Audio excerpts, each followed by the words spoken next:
여러분 안녕하세요. 하나님 바로 알기의 바알입니다. 오늘은 전도서 9장 말씀을 통해 5분 전도서 강의 함께 나누겠습니다. 먼저 전도서 9장 1절부터 10절의 말씀을 읽어주세요.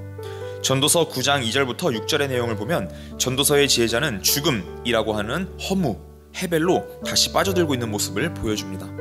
허무함으로 가득 찬 것 같은 세상 속에서 해 위에 계신 하나님만을 바라보라고 하던 전도서의 지혜자는 어째서 계속해서 허무로 빠져드는 일을 반복하고 있는 것일까요? 왜 지혜자는 이처럼 계속해서 해벨, 허무를 노래하고 있는 것일까요? 지금까지 대부분의 사람들은 전도서의 주제에 대해 말하면서 헛됨, 허무, 해벨이 인간을 기다리고 있는 것이라고 말했습니다. 모두가 허무함에만 주목하며 인간의 삶이 덧없음을 부각하며 헛된 인생을 한탄할 뿐이었습니다. 그러나 전도서의 지혜자가 우리에게 전하고자 하는 것은 미래는 불확실하다라는 것입니다. 지혜자가 우리의 삶의 모든 것을 해벨이라고 말하는 이유는 허무를 말하면서 이를 통해 의미 있는 삶의 요소들을 하나씩 더듬어 찾아가며 그 안에서 진정한 무언가를 발견하기 위함입니다. 마치 죽음이 있기에 삶을 더욱 소중히 여기는 것과 같은 원리입니다. 해벨이라는 허물을 통해 하나님께서 우리에게 허락하신 의미 있는 삶의 요소를 발견하고 찾아가는 과정이 전도서의 핵심입니다. 전도서의 지혜자는 우리와 함께 이것을 찾고 싶어합니다. 9장에서 해벨로 대표되는 것은 죽음입니다. 그렇다면 죽음이라는 허무 앞에서 하나님을 믿는 사람이 가져야 할 자세 그리고 입장은 무엇일까요? 7절부터 9절의 말씀은 하나님께서 우리에게 주신 몫에 대해 이야기합니다. 우리가 삶을 살아가는 중요한 이유는 우리에게 주어진 몫이 있기 때문입니다. 의, 식, 주, 일터, 사랑하는 가족이 우리에게 주어졌습니다. 그리고 이 모든 것을 누릴 수 있는 생명이 우리에게 주어졌습니다. 사실 우리가 하나님께로부터 받은 몫은 7절부터 9절에 언급된 의, 식, 주, 일터, 사랑하는 가족 이것보다 훨씬 많습니다. 삶이라는 생명을 받은 순간 우리는 이 세상의 모든 것을 받았기 때문입니다. 우리에게 모든 것을 할 수 있고 모든 것을 누릴 수 있는 자유와 권리가 주어졌습니다. 우리가 삶을 선물로 받은 그 순간부터 하나님이 창조한 모든 것을 우리는 누릴 수 있습니다.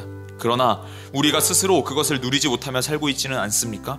현재 주어진 삶에 최선을 다하며 누리는 즐거움, 하나님이 허락하신 즐거움을 온전히 만끽하며 사는 삶, 없는 것에만 주목하여 허무에 빠지고 좌절하는 것이 아닌 현재를 기쁨과 감사로 온전히 누릴 것을 전도서는 9장의 말씀을 통해 한 번 더 우리에게 요청하고 있습니다.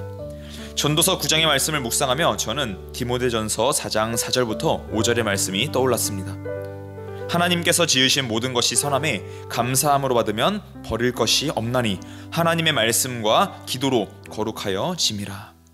우리의 삶을 포함한 이 세상의 모든 것을 하나님과 별개의 것으로 여기며 살아갈 때 우리는 허무에 빠지고 좌절할 수밖에 없습니다.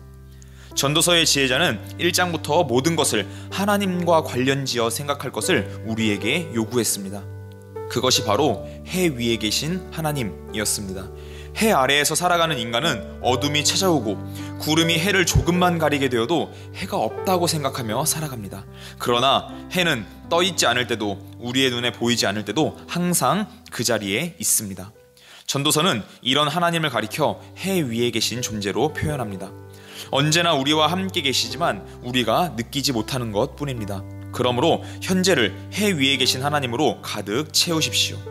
우리를 둘러싸고 우리를 좌절시키려고 하는 해벨, 허무에 맞서 여러분 자신을 하나님으로 가득 채우시기를 바랍니다. 그리고 하나님이 여러분에게 주신 모든 것을 하나님과 동행하며 마음껏 누리고 즐기시기를 바랍니다. 우리가 이렇게 살아갈 때 허무는 우리 앞에서 아무런 힘도 발휘할 수 없습니다. 해 위에 계시며 해보다 더 밝게 빛나는 하나님과 함께 삶을 즐기고 누릴 때 허무는 우리 앞에서 도망치듯 사라지게 될 것입니다. 이번 한 주 계속해서 우리의 삶 속에 하나님을 가득 채워 넣어 그 안에서 기쁨과 즐거움을 발견하고 감사하며 살아가라는 전도서의 말씀을 따라 기쁘고 즐거운 삶을 누리시기를 축원합니다. 그럼 다음 시간에 다시 만날 때까지 모두 샬롬.